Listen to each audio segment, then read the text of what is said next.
Welcome to qiphyedu. Today we'll be looking at Economics Paper 12, May-June 2022.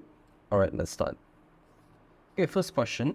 Which list has the most words that are more likely to relate to a positive statement than to a negative statement? So a positive statement is, the statement itself is factual. It can be tested. It can be tested to see whether or not it really is what it stated. But if it's a normative statement, it's basically based on one's opinion, so it's not really something that can be that is based on facts. So let's take a look at these four options. A, it says describe better should value emotion. So this one is more towards normative statements, so A is not correct. And B, it says bias, objective, or opinion taste, which also leans towards a normative statement, so B is not correct. And C, it says contestable is motive, subjective, moral. So it says it's contestable. There's a motive and subjective and moral. There's the word subjective, which means it's based on one's opinion. So C is definitely also leaning towards normative, so it's also not correct. And then we have actual, ethics, fact was testable, which does link to a positive statement because it says ethics, it says a fact, and it says actual and testable. So D is correct. Okay, question 2. What is the main characteristic of a planned economy? A planned economy is when thousands of economic matters are decided by the government alone. So let's take a look at which one would closely relate to that. So A, it says all goods and services are produced by privately owned firms, which is definitely not correct because this means that the economy is a market economy. B, it says that all goods and services are produced by state-owned firms, which is correct because, like what I mentioned just now, a planned economy is when thousands of economic matters are decided by the government, including the products that are produced would also be from state-owned firms. But let's take a look at C and D and see if whether or not they are correct. C, says that privately owned firms produce private goods and state-owned firms produce public goods. This is when the economy is a mixed economy, so this is not correct as well because if let's say it's a planned economy, there's no privately owned firms. It's all state-owned firms. So if there's anything that says privately owned firms, that means it's no longer considered a planned economy. And D, it says the price mechanism allocates scarce resources through the actions of buyers and sellers. Again, the price mechanism allocates scarce resources. This one is also when the economy is either in mixed economy or in a market economy, because this is mostly for private goods. So D is also not correct, so the answer is B. Okay, question 3. An economy produces combinations of computers and food, as shown on the diagram of a PPC. If all available resources were used, which 2 points on the PPC diagram show the maximum combination of computers and food that the economy can produce? So you can see that for these 4 points on the PPC, you can see that we have 4 points, which is W, X, Y, and Z. You see that Z is inside the PPC, which means that there's unemployment and resources are not used to their full potential. Now, point W and X, you can see that they're on the PPC. So you can see that for this particular case, that means that all resources are utilized and the economy is in full employment. And then if you take a look at Y, it is outside the PPC, which means that it is unreachable at this point because there is given the state of technology that we have right now, it is not possible at the moment for products, for the amount of products to be produced of quantity Y. So basically, unless in the future there is a discovery of new raw material and improvement in state of technology, only then the PPC will shift to point Y. So at this point, the economy with maximum combination of computers and food that can be produced and where all resources are fully utilized will be W and X. So answer is A. Alright. Question 4. 4 students have to complete a table showing the functions of money, and which student is correct? So the functions of money would be medium of exchange. This is correct, and it is indeed a store of value. It has value, and then unit of account, and yes, that's correct as well. So all 3 are correct. So answer is A.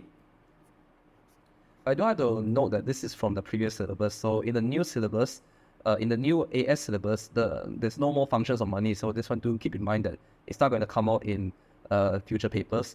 But the reason why it's here is because this is the older syllabus from 2022. Okay, so for question 5, it says, in which situation is the price elasticity of supply for a product most likely to be relatively low? So basically this means that the product itself, when there's a change in, when there's a change in price, the quantity supply would probably just change by a little bit. So the responsiveness is very low. Responsiveness of the quantity supply, percentage of quantity supply is actually very, very low. This means that the item itself is perishable. The productive capacity is already full, and you need very skilled labor to produce the product. So let's see which one is very, very close. Or I should say it's the most accurate answer. A, it says demand for the product comes from a wide range of customers, which is wrong. B, it says producers in closely related industries can easily switch to making a product. If this is the case, the price elasticity of supply for this must be high, but it's low, so that means that there's no way it's easily switchable. And C, it says the manufacture of the product requires highly skilled labor, so this is correct. Let's take a look at D first. The main raw material used in the production of the product is in abundant supply. If the product, the raw material used to produce the product is in abundant supply, this means that the price elasticity of supply should be high, but in this case it's not, so wrong. Answer is C. Question 6. The diagram shows supply and demand for a good. If price increases from P1 to P2, what will happen to the consumer surplus? So let's say the price increases from P1 to P2, which will be something like this. Then you can see that originally the consumer surplus should be ABE, which is something like this. But afterwards, because of this increase in price, the consumer surplus now becomes only A. So from ABE, it turns into A, something like this. So the answer will be A. Alright. Question 7. What can be concluded about the roles of demand and supply in the free market? And let's take a look at the 4 options here. So A, it says they allocate resources to the greatest needs. Needs here, that means that it's not based on it's basically, the price mechanism is basically to determine the prices of the product, and also based on whether the consumer themselves are willing to pay the particular price for the product. It's not because of somebody's need, right? It's not really catering to people who are much less well off, so A is not correct. And B, it says they ensure that goods and services are distributed equally. Wrong. This will mostly only happen in planned or centrally planned economy. It's not really in a market economy. Market economy, an enterprise wants to maximize their profits, and consumers want to maximize their satisfaction. So B is not really correct. And C, it says they are both significant in setting the market price. This is correct, because that's how we have the equilibrium price, because of the fact that the demand equals to supply, the price will be set at that particular point. And D, it says that they ensure that everyone can benefit from the good or services provided. Nope. This would mostly only happen mostly with government intervention. So it's not something that can be done in the free market. So answer is C. Okay, question 8. A firm has a successful advertising campaign for a good. Which combination shows the impact on demand or supply and the associated reason? So let's take a look at the 4 options. A, it says a leftward shift in the goods demand curve. As increased advertising cost raises the price of the product and reduces its demand, which is wrong, because a leftward shift in the goods demand curve, because of the fact that there's increased advertising costs, this will only be the fact that when you raise the price of the product, this will actually just shift the supply curve to the left, not the demand curve. The demand curve, in this case, right, it's not the demand curve that shifts to the left. The reason, the thing that the cost of production now increases because of the increased advertising costs. So this shifts the supply curve to the left, not the demand curve. It's basically the other way around. So A is not correct. And B, it says a rightward shift in the good supply curve as the advertising cost of the firm increases, which is wrong, because if the advertising cost of the firm increases, this will increase COP. So the shift of the supply curve should be to the left. And C, a rightward shift in the goods demand curve as successful advertising increases demand. This is correct. And D, a leftward shift in the goods supply curve as successful advertising enables firms to sell more, which is wrong. So answer is C. Question 9. What would be the most likely reason for a firm's decision to calculate the price elasticity of demand for each product? So why would they want to calculate the PE? So firms, like I mentioned just now, they want to maximize profits. So they want to see which products would award them the most profit. So A, it says that is to provide retail statistics for the government. Not exactly. The government doesn't want to know your PDE. That's for you as a reference. And B, to predict the change in its total revenue after it raises prices. Yep, that's correct, because that's why the PED is there in the first place. Is when you change the prices, then you determine the responsiveness of a change in the quantity demand to a change in price. So when you raise prices, it will then see how much the quantity demanded would be affected. So in this case, B is correct. C, to calculate the firm's competitive position, not exactly. And D, to enable the firm to complete consumer satisfaction surveys, which is definitely out of the question. So answer is B. Question 10. The cross-sale demand of good S with respect to the price of good P is positive 1.5, meaning this is a substitute. The cross-sale demand of good S with respect to the price of good I is negative 1.5, means it's complement. All of them are complements. Cross-sale demand of good P with respect to the price of good I is 1.5, so it's a complement as well. So what can be concluded? So S and P are complements and P and R are substitutes, which is definitely wrong. Anything that says S and P are complements is basically wrong. So we look at C and D. It says S and P are substitutes and P and R are complements. This is correct. Right, this is correct. And D, it says R is an inferior good. There's no way to determine whether a product is an inferior good or a normal good, because the numbers here all represent cross-elasticity demand, not the income elasticity demand. So the only thing we can determine here is whether or not both of these products are complements or both of these products are substitutes. So anything that is unrelated to XCD, we can technically just cross it out. So answer is C. Question 11. Which combination of events is most likely to leave the demand curve for normal good in the same position? So, okay, let's take a look at which one would be the most likely.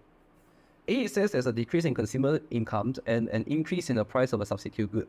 So when there's an increase in price of substitute good, naturally, the consumers will then stick with the original product because they don't want to spend more money on the substitute itself. So this one would be a possible answer. Let's take a look at the other three options. B, it says a decrease in consumer income and an increase in the price of the good. When there's a decrease in consumers' income and an increase in the price of the good, naturally the demand curve will shift to the left because now consumers will want to buy less of that particular product due to the increased price. So B is not correct. And C, an increase in consumers' income and an increase in the price of substitute good. When there's an increase in consumers' income and then there's an increase in the price of substitute good, that means that the demand curve for that original product, the demand curve for that will shift to the right. So C is not correct. And D, an increase in consumers' incomes and an increase in the price of the good. When there's an increase in consumers' income and an increase in the price of the good, basically, the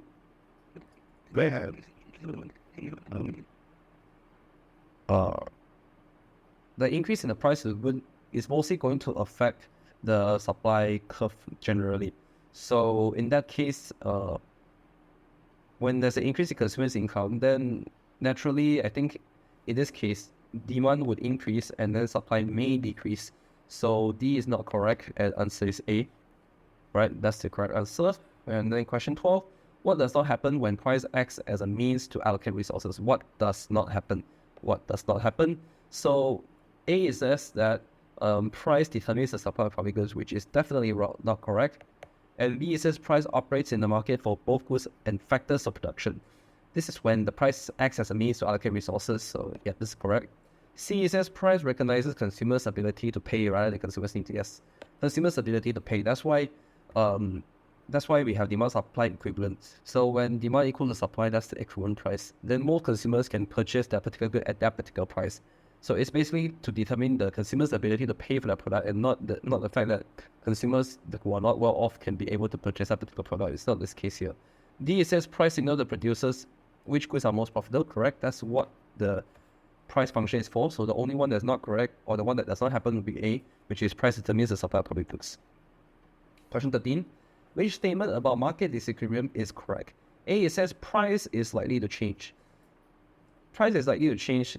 Yes, it's correct. But let's take a look at the other three and see what's the reason why they're wrong. B, it says supply is equal to demand, which basically means equilibrium. C, it says the government must intervene. Not exactly. The market disequilibrium doesn't exactly mean that the government has to intervene.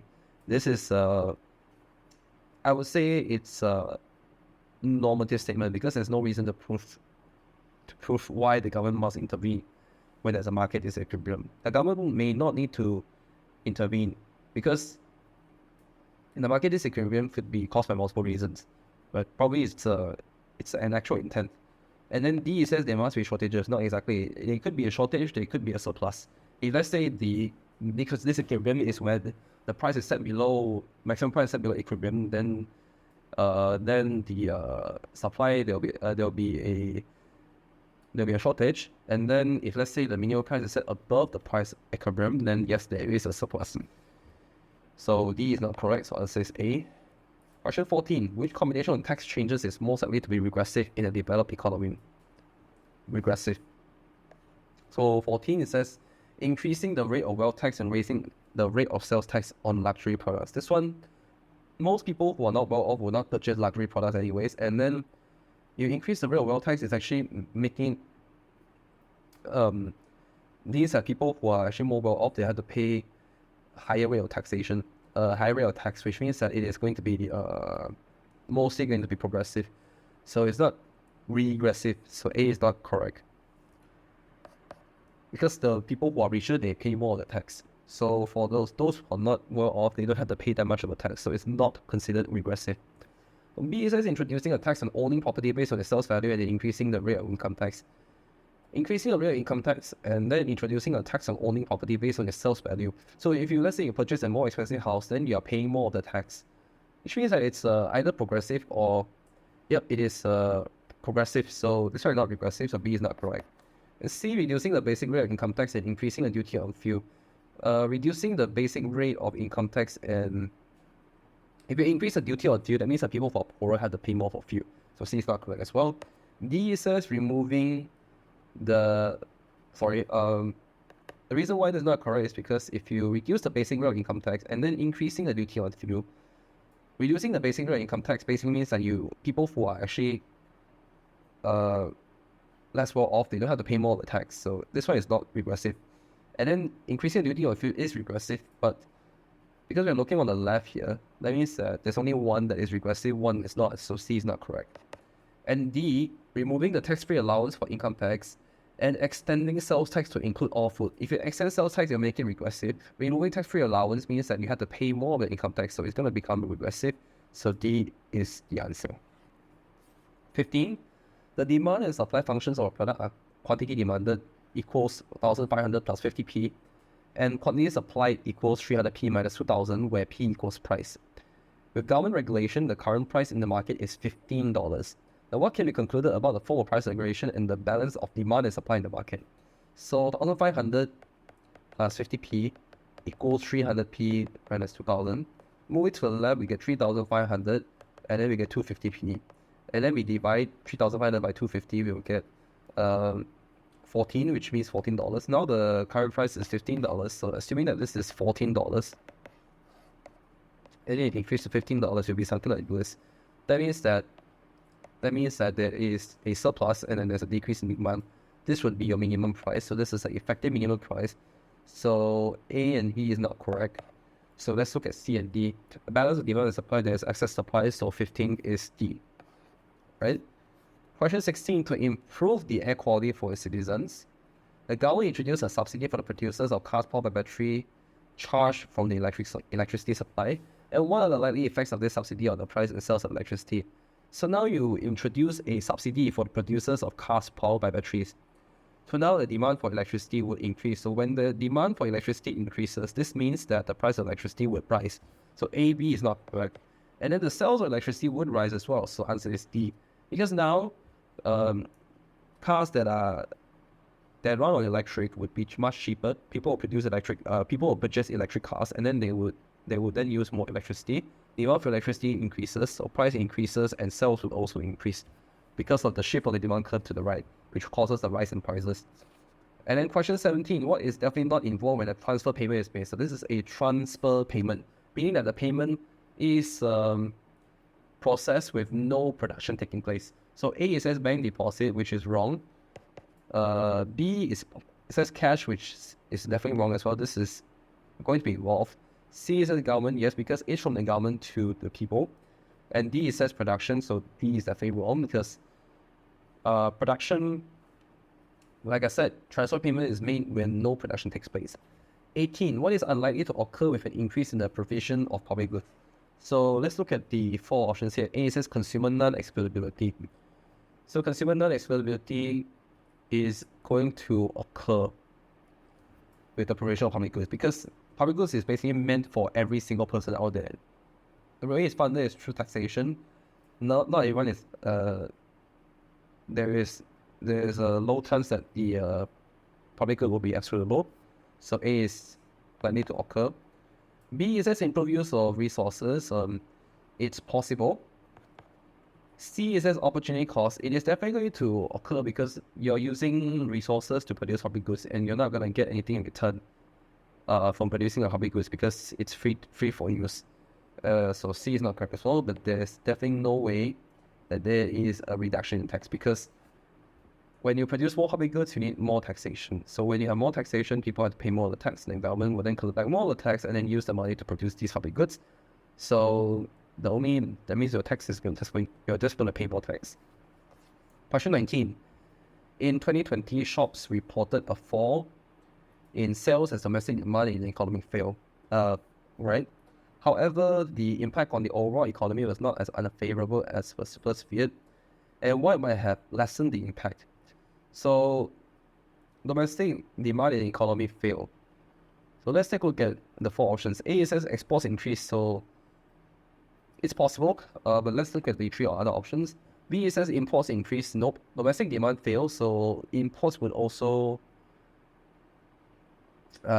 would not be likely because if let's say imports increase, it only makes the economy worse. So B is definitely not correct because now you're actually paying more money for imported goods, right? So your currency would then go out in the country, right? C, it says savings increase, it only make the economy worse, and D, it says tax increase, so less expenditure won't make the economy worse. So exports increase would be the best answer because if you have more exports, you get more revenue from export revenue, yes, from actually selling the goods overseas. Question 20, what does a trade-weighted exchange rate attempt to take account of? So this one, the answer would be, okay, let's take a look at the 4 options. A, it says a country's terms of trade. Nope. B, it says international trade as a proportion of a country's national income, which is not correct. C, it says the relative value of international trade done with a country's trading partners. Yes, this is correct. Relative value of international trade done with a country's trading partners. So that's how the exchange rate is trade-weighted.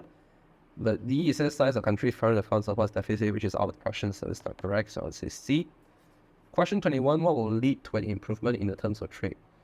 So in terms of trade is basically when the price index of export prices over the price index of imported goods, right? So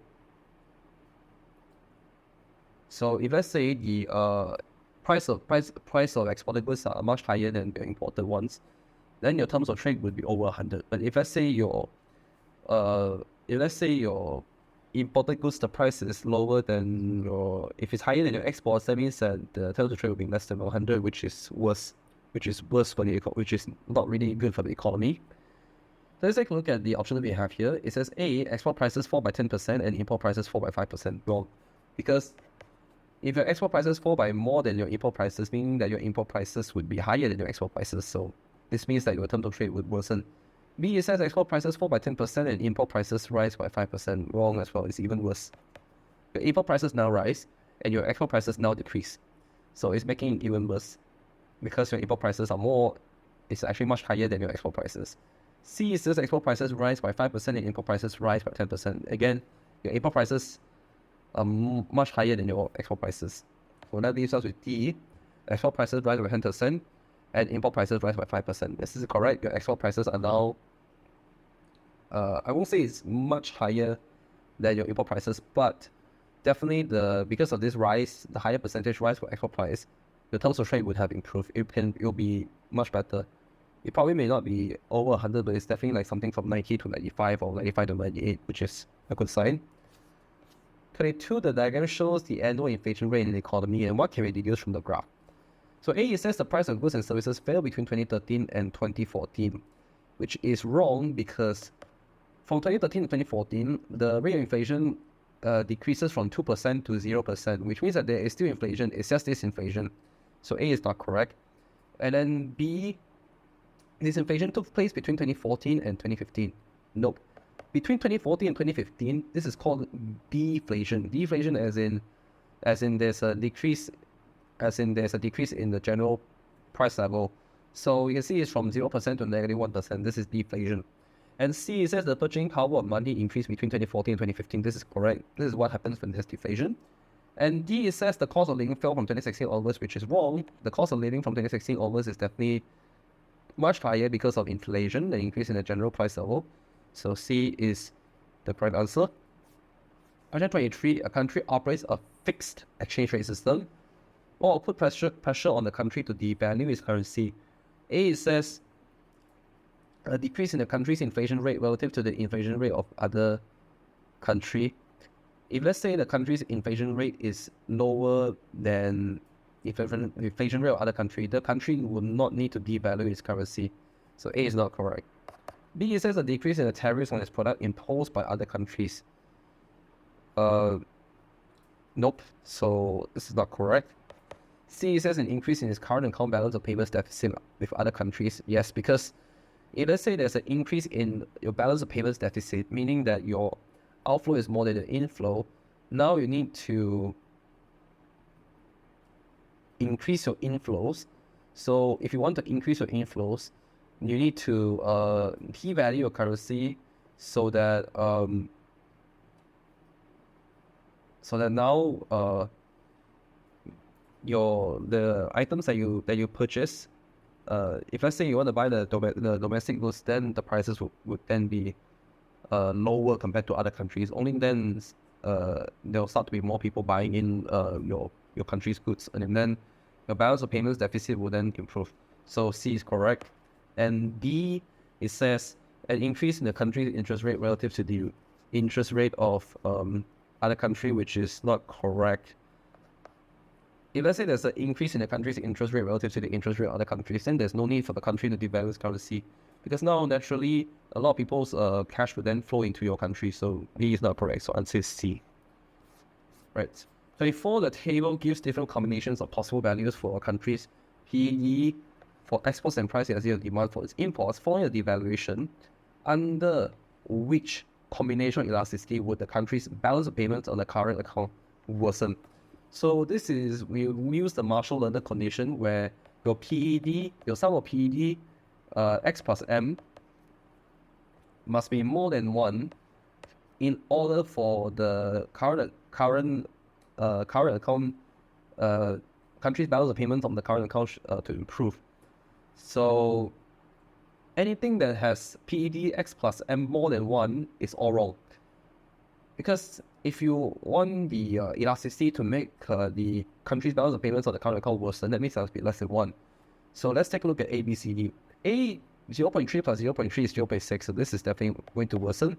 B says 0.2 plus 0.9, so it's 1.1, so this one would improve the current account balance of payments. C, 6 plus 0.6 plus 0.5 is 1.1, so this will improve the balance of payments on the current account. And D is 2.4, so it's definitely going to improve, so answer is A.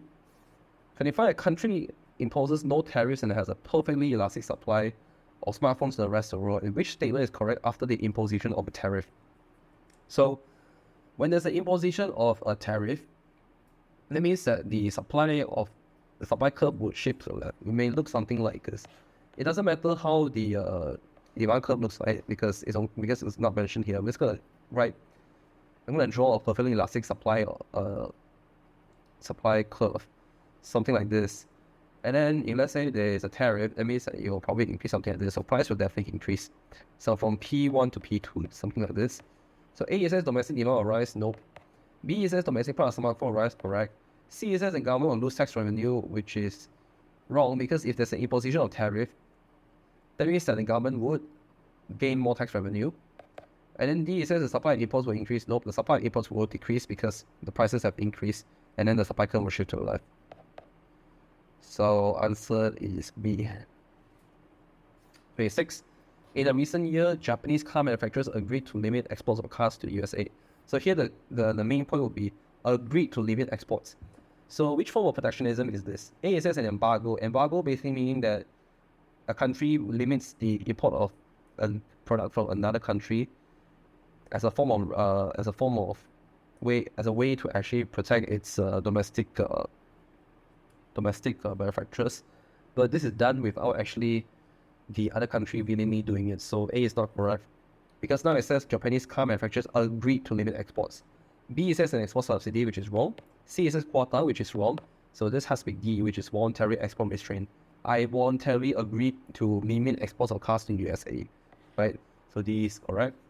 27, the diagram shows a shift in the country's SRAS curve from SRAS 1 to SRAS 2. Like this, country imports oil. And why might an increase in the world price of oil have caused this shift?